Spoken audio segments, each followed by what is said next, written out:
Good morning ma'am. Hello ma'am, இன்னைக்கு Saturday story டே ma'am. நான் ரொம்ப ஈகரா வெயிட் பண்றேன் மேம். ஓகேம்மா.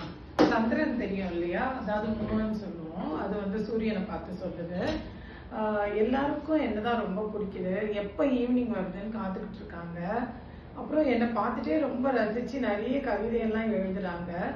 ஈவினிங் ஆனால் குழுகுலுன்னு இருக்குன்னு வேற ரொம்ப சந்தோஷப்படுறாங்க அப்படின்னு சொல்லிட்டு சூரியனை பார்த்து சொல்லுது. சூரியன் வந்து இதை கேட்டு ரொம்ப அப்படியே ஒரு ஸ்மைல் பண்ணுது.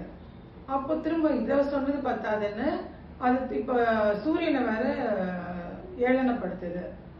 உன்னை பாரு, உன்னை பார்த்தாலே இப்போ நீ என்னதான் வெளிச்சம் கொடுத்தாலும் உன்னை பார்த்தாலே பயப்படுறாங்க, வெப்பம் தாங்காம உள்ள ஓடி போய் ஒளிஞ்சுக்கிறாங்க, உன்னை நேர்ல பார்க்கறதுக்கே ரொம்ப பயப்படுறாங்க அப்படின்னு அதை வந்து ரொம்ப கேவலப்படுத்துது.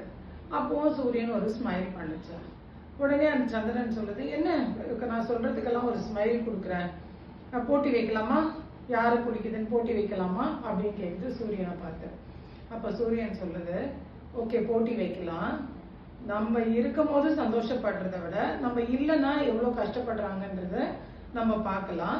ஸோ போட்டியை நீ முதல்ல ஆரம்பி அப்படின்னு சொல்லி சூரியன் சொல்லுது. அப்ப சந்திரன் வந்து சரி நான் 2 நாள் காணாம போயிடுறேன் அப்படின்னு சொல்லிட்டு சந்திரன் 2 நாள் காணாம போச்சு, வரவே இல்லை. யாருக்கும் அதை பத்தி ஒண்ணுமே தெரியல. நைட் ஆனா எல்லாரும் தூங்குறாங்க, திரும்ப விடிஞ்சா எழுந்துக்கிறாங்க, அவங்க வேலையை செய்யறாங்க. சந்திரன் வருதா போதான்னு யாருமே கவலைப்படல. சரி, இப்ப சூரியனுடைய டைம் வந்துருச்சு. சூரியன் 2 நாள் மறைஞ்சு போயிட்டாரு. சூரியன் 2 நாள் மறைஞ்சு போன உடனே உலகம் ரொம்ப இருட்டா இருக்கு. நைட்டு படுத்து காலையில எழுந்துக்கிறவங்க என்னடா இன்னும் விடியலையேன்னு காத்துட்டு இருக்காங்க. பறவைகள் சத்தமும் கேட்கறது இல்ல, பிளான்ஸும் அதனுடைய வேலையை செய்யறது இல்ல. எந்த உயிரினங்களும் அப்படியே ஸ்தம்பிச்சு போய் கன்ஃபியூஸ் ஆகி நிக்குது. என்னடா எப்போ சூரியன் வரும்? மக்களும் நினைக்கிறாங்க என்ன ரோட்ல மேடு இருக்கா, பள்ளம் இருக்கா, ரோடு இருக்கா, எதுவுமே புரியாம வேலைக்கு போறதா வேணாமான்னு ஒரே கன்ஃபியூஷன்.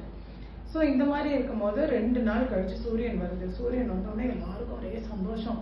அப்பா சூரியன் வந்துருச்சு, உலகமே இப்ப இயங்க ஆரம்பிச்சிருச்சு. ஸோ இதுலேருந்து என்னங்க தெரியுது, நம்ம தற்பெருமை மட்டும் பண்றது ரொம்ப தப்பு. அதை பண்றது பத்தாதுன்னு அடுத்தவங்களை ஏளனம் பண்றது ரொம்ப தப்பு. ஆனா நீங்க இங்க பாத்தீங்கன்னா சூரியன் வந்து ஸ்டேபிளா அது அதனுடைய வேலையை செய்யுது.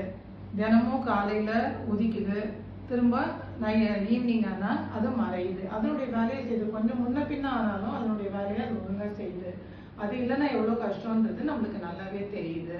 ஸோ வாழ்க்கையிலும் நம்ம வந்து நம்ம அன்பு செலுத்துறவங்க கிட்ட நம்ம இருக்கிறத விட நம்ம இல்லாத போது அவங்க எப்படி ஃபீல் பண்றாங்கன்ற அளவுக்கு நம்ம அன்கண்டிஷனலா தன்னலமற்ற அன்பு செலுத்துறவங்க. Have a happy day. நான் இன்னைக்கு அன்புன்ற லவ்ன்ற அன்பு நாள், அதனால இந்த கதையை சொல்லணும்னு ஆசைப்படுறேன். தன்னலமற்ற அன்பே சிறந்த அன்பு. Thank you ma'am. தேங்க்யூ.